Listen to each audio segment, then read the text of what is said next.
మన VVIT university absolute discipline, absolute education. Sanath Nagar PS పరిధిలో 2023లో ఒక 8 ఏళ్ల పిల్లోడిని అత్యంత కిరాతకంగా చంపినటువంటి కేసులో ఈ రోజు కూకట్పల్లి డిస్ట్రిక్ట్ జడ్జి అయినటువంటి వెంకటేశ్వర రెడ్డి గారు ఉరిశిక్ష విధించారు A1 కు. అందులో ఇద్దరున్నారు.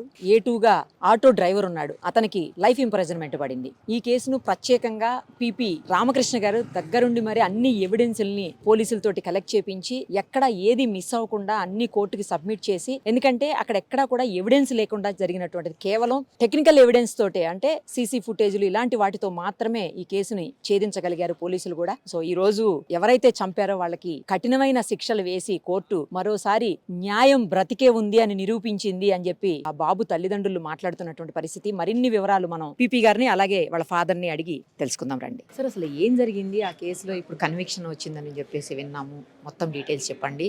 ఫస్ట్ ఆఫ్ ఆల్ మీకు కంగ్రాచులేషన్స్. ఒక మంచి కేసులో సరైనటువంటి న్యాయం బాధిత కుటుంబానికి చేయగలిగారు అట్లీస్ట్. అమ్మ, ఇది ఒక 8 ఏళ్ల బాలుడిని ఇంటికి తీసుకెళ్లి చాక్లెట్ ఇప్పిస్తానని చెప్పేసి, చాక్లెట్ ఇస్తానని చెప్పేసి ఇంటికి తీసుకెళ్ళి వెళ్ళి ఒక క్లాత్ ముక్కతోని గొంతు నులిమి ఉరి వేయడం జరిగింది. ఆ బాబు చనిపోవడం జరిగింది. ఇదేంటంటే 24/2023 సాయంత్రము తండ్రి కొడుకులు ఇద్దరు కూడా మస్జిద్కి వెళ్ళారు. తండ్రి నమాజ్ అయిన తర్వాత తను ఇంటికి వచ్చేసాడు. బాబు తిరిగి రాలేదు. ఒక హాఫ్ అన్ అవర్ తర్వాత అబ్బాయి గురించి అని చెప్పేసి బయటకు వెళ్ళాడు వెతకడానికి అని చెప్పేసి. తర్వాత అతను దొరకలేదు. తర్వాత ఇమీడియట్ గా పోలీస్ స్టేషన్కి వెళ్ళి బాయ్ మిస్సింగ్ కేసు పెట్టారు. పోలీసు వారు ఇమీడియట్ గా యాక్షన్ తీసుకున్నారు.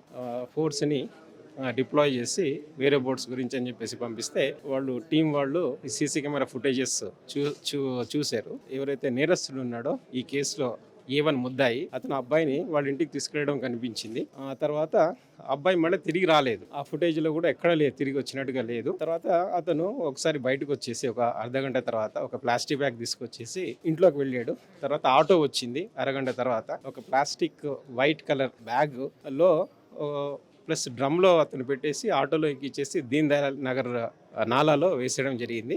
దీంట్లో ఏంటంటే ప్రత్యక్ష సాక్షులు ఎవరూ లేరు. ఇదేంటంటే చాలా క్రూరమైనటువంటి ఒక నేరం. అంటే ఇన్నోసెంట్ ఒక 8 ఏళ్ల బాలుడు 3వ తరగతి చదువుతున్నాడు.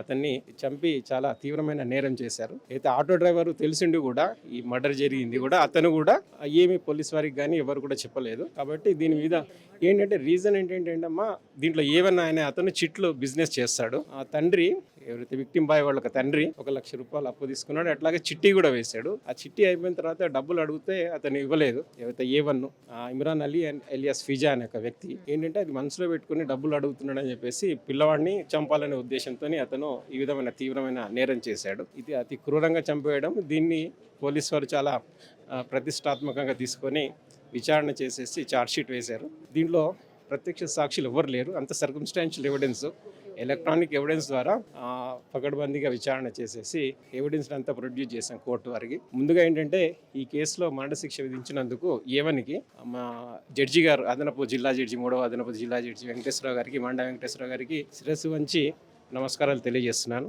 వారికి. అలాగే పోలీస్ వారికి కూడా కృతజ్ఞతలు తెలియజేస్తున్నాను. సజ్జనార్ గారు హైదరాబాద్ పోలీస్ కమిషనర్గా వచ్చారు రీసెంట్గా. వారి యొక్క సపోర్ట్తోని మేమందరం కూడా కలిసికట్టుగా పనిచేస్తున్నాము. నేరాలు జరగకుండా ఏంటంటే హైదరాబాద్ నగరంలో శాంతి భద్రతలు కరెక్ట్గా ఉంటేనే అభివృద్ధి plus at the same time ఉపాధి కూడా ఉంటుంది. ఈ విషయంలో పోలీసు వారు చాలా గట్టిగా ప్రయత్నం చేస్తున్నారు. ప్లస్ ప్రాసిక్యూషన్స్ తరఫున కూడా మా డైరెక్టర్ గారు కూడా మాకు సాంబశివరెడ్డి గారు ప్రత్యేకంగా మమ్మల్ని అందరినీ కూడా వెన్నంటి ఉండి ప్రోత్సహిస్తూ మంచిగా ప్రాసిక్యూషన్ చేయాలి, కోర్టులో చేసేసి శిక్షలు విధించడానికి కూడా ప్రోత్సాహం చేస్తున్నారు. కాబట్టి వారందరూ కూడా కృతజ్ఞతలు తెలియజేస్తున్నారు. అప్పీల్కి వెళ్ళే అవకాశం ఉంటుంది కదండి అతనికి? హైకోర్టుకు వెళ్ళి అప్పీల్కి వెళ్ళే అవకాశం కూడా ఉంటుంది ముద్దాయిలకి. అది దాని మీద హైకోర్టు వారు కూడా నిర్ణయం తీసుకుంటారు. ఇది చాలా తీవ్రమైన నేరం. దీనిలో సాక్ష్యాలు చాలా పకడ్బందీగా ఉన్నాయి. ప్రాసిక్యూషన్ వారు చాలా ప్రూవ్ చేశారు అన్ని విషయాల్లో కూడా. కాబట్టి దీంట్లో A2 ముద్దాయి ఉన్నాడు ఆటో డ్రైవర్, అతనికి యావజ్జీవ కారాగార శిక్ష విధించబడింది. A1కి మాత్రం మరణ శిక్ష విధించారు ఈ కేసులో. వాళ్ళ పేరెంట్స్ ఏమంటున్నారు సార్? మీతో మాట్లాడుంటారు కదా. అంటే ముద్దాయి చంపడం ఒక 8 ఏళ్ల బాలుడిని వాళ్ళు చాలా ఇదే అయ్యారమ్మా వాళ్ళు. దాంట్లో వాళ్ళు ఇప్పుడు సంతోషంగా ఉన్నారు. న్యాయం జరిగింది, ఆత్మకి శాంతి కలిగింది అబ్బాయికి అని చెప్పేసి వాళ్ళు సంతోషంగా ఉన్నారమ్మా. కానీ చాలా త్వరగా వచ్చింది సార్. నార్మల్గా ఇయర్స్ టుగెదర్ పడుతుంది కోర్ట్స్లో కేసెస్ అంటే, బట్ చాలా త్వరగా తీసుకొచ్చారు ఇందులో. ఏంటంటే అమ్మా, ఇది చాలా తీవ్రమైన నేరం కాబట్టి ఇది అతనికి బెయిల్ రాకుండా కూడా చాలా గట్టిగా ప్రయత్నం చేసామమ్మా.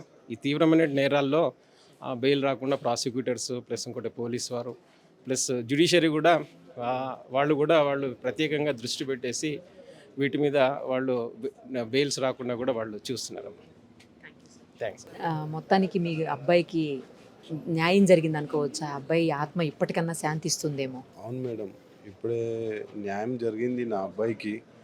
ఇది జరిగిన ఘటన 2023 మే నెల, ఏప్రిల్ నెల. అనవసరంగా నా కొడుకుకి ఇంటికి తీసుకుపోయి దారుణంగా చంపేసినాడు ఇమ్రాన్ అలీ ఖాన్ వ్యక్తి అని. మా ఇంటి నుంచి 4వ ఇంటి వదిలిపెట్టి ఆయన ఇల్లు. అప్పుడే రంజాన్ నెల లాస్ట్ డే స్కూల్ నా కొడుకుది. 4 o'clockకే నేనే స్కూల్ నుంచి తీసుకువచ్చిన. 8 years నా అబ్బాయి ఏజ్ అప్పుడే. అనవసరంగా ఇంటికి తీసుకుపోయి చంపేసినాడు. చంపేసి దీన్ దయాల్ నాలాలా తీసుకుపోయి పడేసినాడు రాత్రి.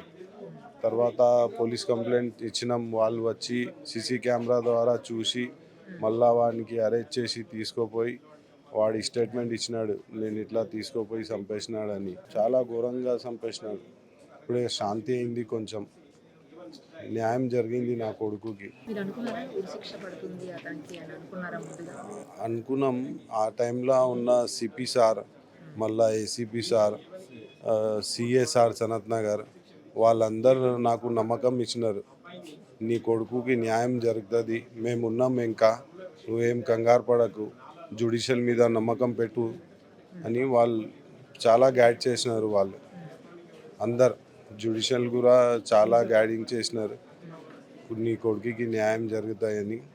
ఈరోజు జరిగింది ఆ న్యాయం. శాంతి ఉన్నాం మేడం కొంచెం.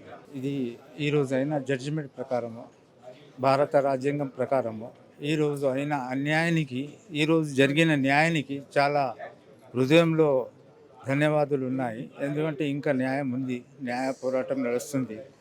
మాకు కోర్టు మీద నమ్మకం ఉండే, ఆ నమ్మకం ప్రకారం ఈరోజు అక్యూజ్కి ఉరిశిక్ష అన్నట్టు మాకు చాలా సంతోషంగా ఉంది.